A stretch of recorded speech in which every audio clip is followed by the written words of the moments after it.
صل على محمد فاتحہ۔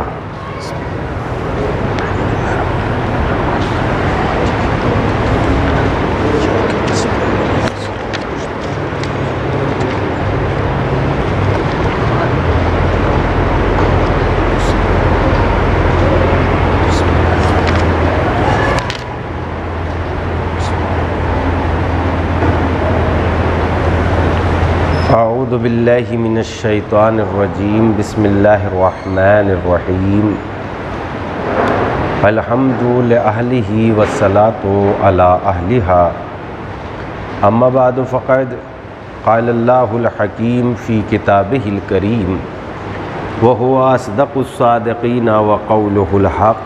بسم اللہ الرحمن الرحیم، افلا یتدبرون القرآن ام علی قلوب اقفالها، بھلا یہ لوگ قرآن مجید میں غور و فکر کیوں نہیں کرتے؟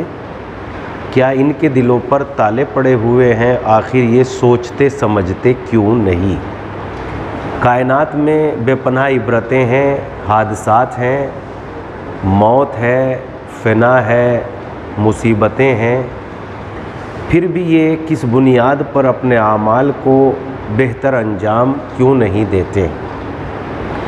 قرآن مجید کے سورہ مبارکہ واقعہ کے ذیل میں بہت ساری باتیں آپ کی خدمت میں پیش کی گئی۔ یہ سورہ مکمل ہو گیا کل پرسوں۔ اس سے پہلے سورہ مبارکہ رحمان ہے۔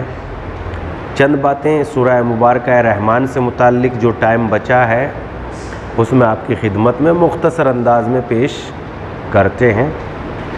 سورہ رحمان میں 78 آیت ہیں اور ہر آیت کے بعد ایک جملہ ہے فَبِأَيِّ آلَاءِ رَبِّكُمَا تُكَذِّبَانِ، جس میں گویا بار بار انسان کو یہ نعمت پیش کی جا رہی ہے کہ بتاؤ تو صحیح تم کس کس نعمت کا انکار کرو گے۔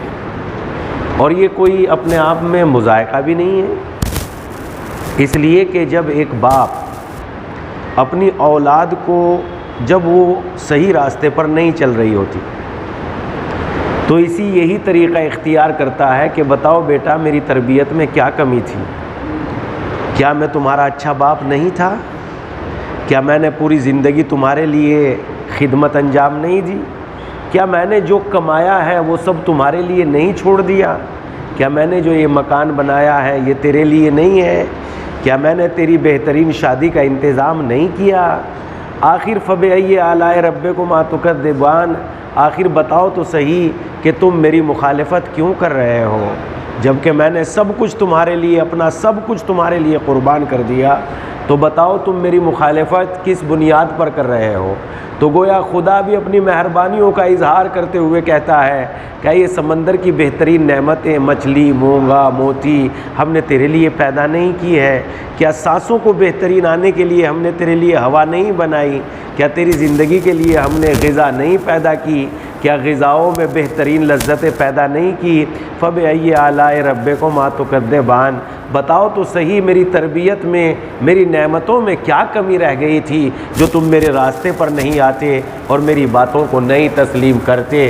سورہ مبارکہ رحمان میں اللہ نے اپنی رحمت سے آغاز کرتا ہے سورہ مبارکہ رحمان کو بسم اللہ الرحمن الرحیم آیت کے ساتھ بسم اللہ کی تفسیر کرتے ہوئے علماء کرام یہ کہتے ہیں کہ بسم اللہ الرحمن الرحیم میں جو رحمان الرحیم ہے اس کا مطلب یہ ہے کہ دنیا کے جتنے بھی مانگنے والے ہیں جن سے آپ کہہ سکتے ہو کہ بڑھا دو، اضافہ کر دو، سیلری بڑھا دیجئے، ایک باس سے آپ کہہ دیں کہ سیلری بڑھا دیجئے، بیٹا باپ سے کچھ مانگ لے، شوہر بیوی سے، بیوی شوہر سے کچھ طلب کر لے، ہر دنیا کا دینے والا مانگنے پر ناراض ہو جاتا ہے، مگر رحمان الرحیم کا مطلب یہ ہے دنیا کا ہر دینے والا جب اس سے مانگا جائے تو ناراض ہو جاتا ہے، اور خدا ایسا عطا کرنے والا ہے اگر اس سے نہ مانگا جائے تو ناراض ہو جاتا ہے۔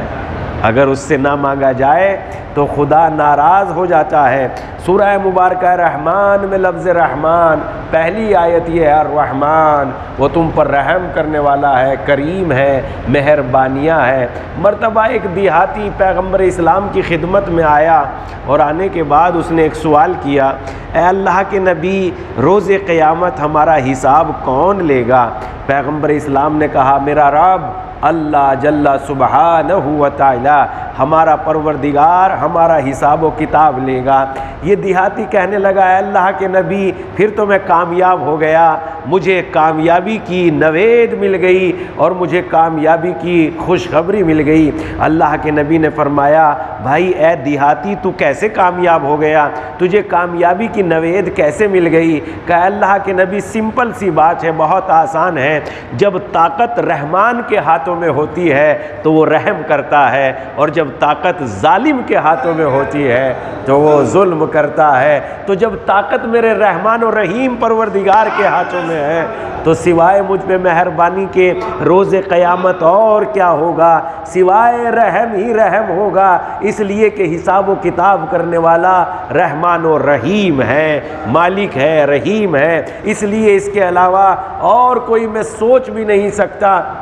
پھر ایک دیہاتی پیغمبر اسلام کی خدمت میں آیا، آنے کے بعد اس نے کہنے لگا، دیکھیے رحمان کا مطلب سمجھیے۔ پھر ایک شخص آیا، آنے کے بعد کہنے لگا، اگر اللہ گناہگاروں کو ظاہر کر دیتا، ان کی پیشانیوں پر نشان لگا دیتا کہ یہ گناہگار ہے، یہ زناکار ہے، یہ بے ایمان ہے، اس نے اللہ کے مال میں کوتاہی کی ہے، اس نے امانتوں میں خیانت کی ہے، اس نے غیبتیں کی ہے، اس نے دوسروں کی آبرو کو نقصان پہنچایا ہے، اگر اللہ ایک پیشانی پر لکیر ابھار دیتا، ایک نشانی پیدا کر دیتا تو کوئی گناہ انجام ہی نہ دیتا۔ رحمان و رحیم کا مطلب سمجھیے۔ پیغمبر اسلام برہم ہوئے اور آواز دی، خدا یہ تو برداشت کر سکتا ہے کہ اس کا بندہ، خدا گناہ گاروں کو تو برداشت کر سکتا ہے مگر اس کا بندہ بندوں میں ذلیل ہو جائے، خدا یہ برداشت نہیں کر سکتا۔ اگر مثلا کسی کی پیشانی پر لکیر ابھر جاتی تو بندے سمجھ لیتے اس نے چوری کی ہے، اس نے جھوٹ بولا ہے، اور بندہ بندوں میں ذلیل ہو جاتا۔ تو پیغمبر نے فرمایا، خدا گناہ گاروں کو تو برداشت کر سکتا ہے مگر بندہ بندوں میں ذلیل ہو جائے، خدا اس کو برداشت نہیں کر سکتا۔ تو خدا کی رحمان و رحیمیت کتنی عظیم ہے۔ وہ رحمان ہے، علم القرآن، وہ پروردگار وہ ہے جس نے تمہیں قرآن کی تعلیم دی، قرآن سکھایا۔ پھر کہتا ہے خلق الانسان، انسان کو پیدا کیا، علمہ البیان، اور اسے بولنا سکھایا، زبان عنایت کی۔ واقعاً یہ زبان اتنی عظیم چیز ہے، اگر ساری نعمتیں ہمارے پاس ہوتی، یہ سورہ رحمان میں اللہ نے اپنی نعمتوں کا تذکرہ کیا ہے، مگر نعمتوں کا بیان جب شروع ہوتا ہے تو نعمتوں کا تذکرہ زبان سے شروع کرتا ہے۔ یعنی انسان گویا سوچ لے کہ اللہ نے یہ زبان جیسی نعمت کتنی عظیم دی ہے، اگر یہ صحیح استعمال ہو جائے تو قوموں کو آباد کر دیتی ہے، اور اگر یہ غلط استعمال ہو جائے تو قوموں میں آگ لگا دیتی ہے۔ یہ چولہے کی آگ بہت ٹھنڈی ہے، جو آگ زبان سے لگتی ہے وہ بجھائی نہیں بجھتی۔ اگر زبان آگ سے نہ لگتی تو 1400 سال پہلے جو سقیفہ بنا تھا، خدا کی قسم اس میں ساری آگ زبان کے ہی ذریعے لگی تھی، اگر وہ آگ بجھا دی جاتی تو نہ جانے آج انسان کس مقام عزت پر ہوتا۔ زبان بہترین نعمت ہے اگر صحیح استعمال کی جائے۔ زبان وہ نعمت ہے، دوستوں میں نفرتوں کو محبت میں بدل سکتی ہے، روٹھے ہوئے کو آسانی سے منا سکتی ہے، اپنے علم کو منتقل کر سکتی ہے، قرآن پڑھ سکتی ہے، حدیث پڑھ سکتی ہے۔ پیغمبر نے فرمایا، جب تم یہ چاہتے ہو کہ خدا سے بات کرو تو قرآن مجید کی تلاوت کیا کرو، اور تلاوت زبان کے ذریعے ہوگی۔ ایک صلوات پڑھ دیں محمد و آل محمد پر۔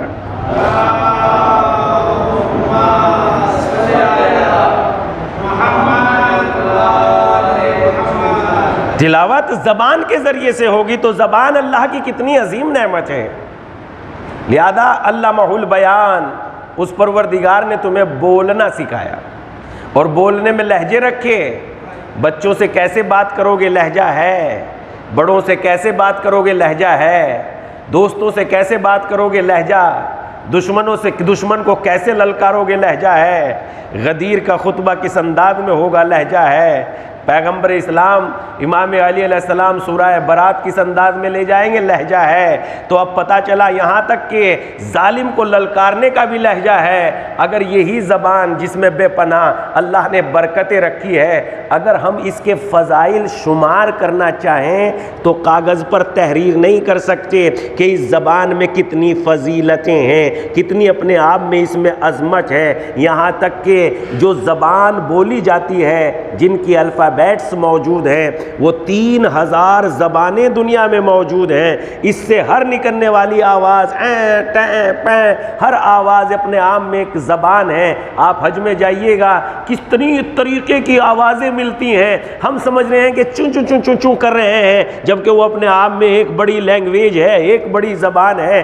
تو ہر آواز اس زبان سے نکلنے والی ایک بڑی زبان ہے، اور اس کے بعد اس زبان کے فضائل بے پناہ ہے، بے پناہ اس فضائل زبان کے فضائل ہیں۔ یہاں تک کہ ذہن میں جو کچھ ہوتا ہے، آنکھیں جس چیز کی صورت لیتی ہے، مثلاً میری آنکھوں نے روزہ امیر المومنین کی تصویر کھینچی اور زبان میں بولنے کی طاقت نہ ہوتی تو یہ روزے کی تصویر میں بیان نہیں کر سکتا تھا۔ تصویر کھینچنا میری آنکھوں کا کمال تھا، لیکن بیان کرنا میری زبان کا کمال ہے۔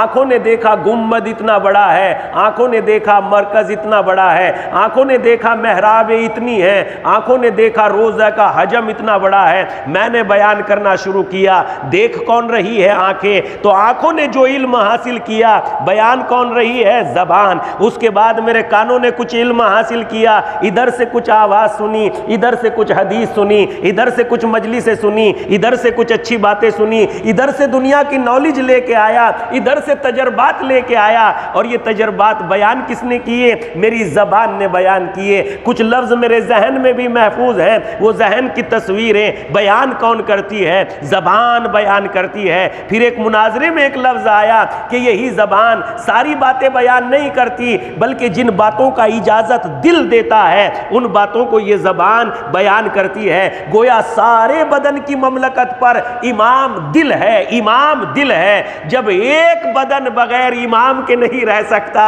تو یہ پوری کائنات بغیر امامت کے کیسے زندہ رہ سکتی ہے؟ تو رحمان علمہ البیان، اس پروردگار نے زبان دی، بولنے کا علم سکھایا۔ اور جب ہماری جیسی زبان جس میں گناہ ہی گناہ ہیں، غیبتیں ہی غیبتیں ہیں، نفرتیں ہی نفرتیں ہیں، جب اس گناہگار زبان کے فضائل بیان نہیں کیے جا سکتے تو جس زبان کو خدا نے کہا لسان صدقن، وہ سچی زبان جس کو خدا نے سچی زبان کہا ہو، لسان اللہ، علی کی زبان کو جس نے اللہ کی زبان قرار دیا ہو، بھلا اس زبان کے فضائل کیسے بیان کیے جا سکتے ہیں؟ تو یہ سورہ رحمان کی عظمت، اس سے اگلی باتیں انشاءاللہ پھر کل بات بیان کریں گے، اس لیے کہ یہ چند آیتیں اپنے آپ میں بے پناہ عظیم ہیں۔ کل کو یہاں سے یہ بات ہوگی الشمس والقمر بحسبان،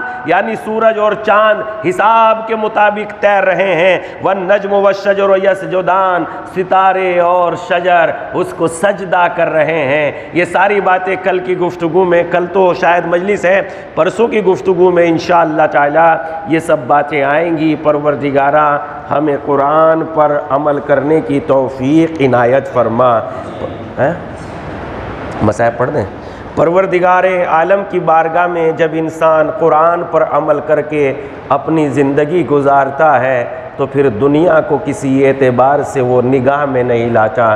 رمضان المبارک کا ہی مہینہ تھا، پیغمبر اسلام مسجد میں خطبہ دے رہے تھے، اللہ کے نبی کے سامنے تو سب کچھ تھا، کیا ہونے والا ہے، علی پہ کیا گزرے گی، فاطمہ پہ کیا گزرے گی، پیغمبر اپنی زندگی میں سب کچھ بتا کے چلے گئے تھے۔ وہ روایت جو ہم ایام فاطمیہ میں پڑھتے ہیں، پیغمبر اسلام کے سرانے آپ کی بیٹی بیٹھی ہوئی تھی، اللہ کے نبی بیمار تھے، پیغمبر اسلام نے اپنے آنکھیں کھولی اور کہا اے میری لخت جگر، میں چند دنوں کے بعد اس دنیا سے چلا جاؤں گا، سیدہ بہت زیادہ رونے لگی، اور اس کے بعد ایک مرتبہ اللہ کے نبی نے فرمایا مگر میری جان جگر اے میری فاطمہ، سب سے پہلے اپنے بابا سے ملاقات تم کرو گی۔ تو سیدہ نے یہ جملہ سنا اور ہنس دی، اور بعد میں اس کا پتہ چلا جب لوگوں نے معلوم کیا ہے نبی کی بیٹی جب آپ اپنے بابا کے پاس بیٹھی تو بہت زور سے ایک مرتبہ رونے لگی، اور ایک مرتبہ ہلکی سی مسکراہٹ آپ کے لبوں پر آ گئی۔ مسئلہ کیا تھا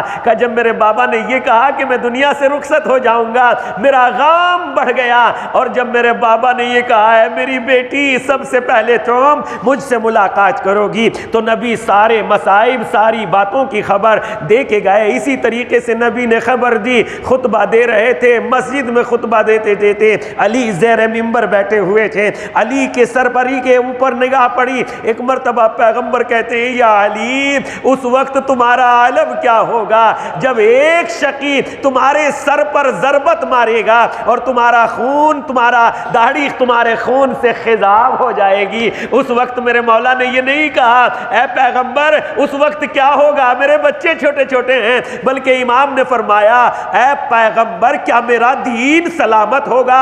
ہاں اے علی آپ کا دین سلامت ہوگا۔ پیغمبر اسلام سے علی کہنے لگے اے اللہ کے نبی پھر وہ مقام صبر نہیں ہے، وہ تو مقام شکر ہے کہ علی کا دین سلامت ہوگا۔ اور یہی ہوا، علی نے سجدے میں سر رکھا، ابن ملجم کی تلوار چلی، اور ایک مرتبہ علی کی زبان سے جملہ اٹھا فزت ورب الکعبہ، ارے رب کعبہ کی قسم علی کا شکر ہی تو ہے یہ، علی کامیاب ہو گیا، علی اپنے ایمان کے ساتھ اپنے علم کے ساتھ اپنے دین کے ساتھ پروردگار عالم کی بارگاہ میں پہنچ رہا ہے۔ الا لعنۃ اللہ علی قوم الظالمین سیعلم الذین ظلموا ایا منقلب ینقلبون۔ پروردگارا تجھے واسطہ محمد و آل محمد کا ہماری مختصر سی عبادت کو قبول فرما، ہمیں قرآن پر عمل کرنے کی توفیق عنایت فرما۔ پروردگارا قرآن کی تفسیر ہر جگہ ہو، ہر مسجد میں ہو، ہر جماعت میں ہو، قرآن سنیں، قرآن کا علم سیکھیں۔ پیغمبر نے فرمایا، تیرے نبی نے فرمایا خیرکم من تعلم القرآن وعلمہ، تم میں بہترین انسان وہ ہے جو قرآن کی تعلیم حاصل کرے اور قرآن کی تعلیم دوسروں کو دے، تم میں سب سے بہتر انسان وہ ہے۔ پروردگارا یہ حدیث فقط منبر کی زینت نہ بنے بلکہ ہمارے عمل کی زینت بن جائے، ایسی توفیق عنایت فرما۔ پروردگارا تجھے واسطہ محمد و آل محمد کا ہمارے آقا و مولا کے ظہور میں تاجیل فرما۔ پروردگارا اب تو ہر دماغ میں ہر جگہ پر موت گویا تاری سی دکھائی دے رہی ہے۔ پروردگارا اے وہ جن کو تو نے اختیار دیا ہے موت و حیات پر، انہی کے واسطے میں اس موت کے خوف سے ہمیں نہایت آزادی عنایت فرما۔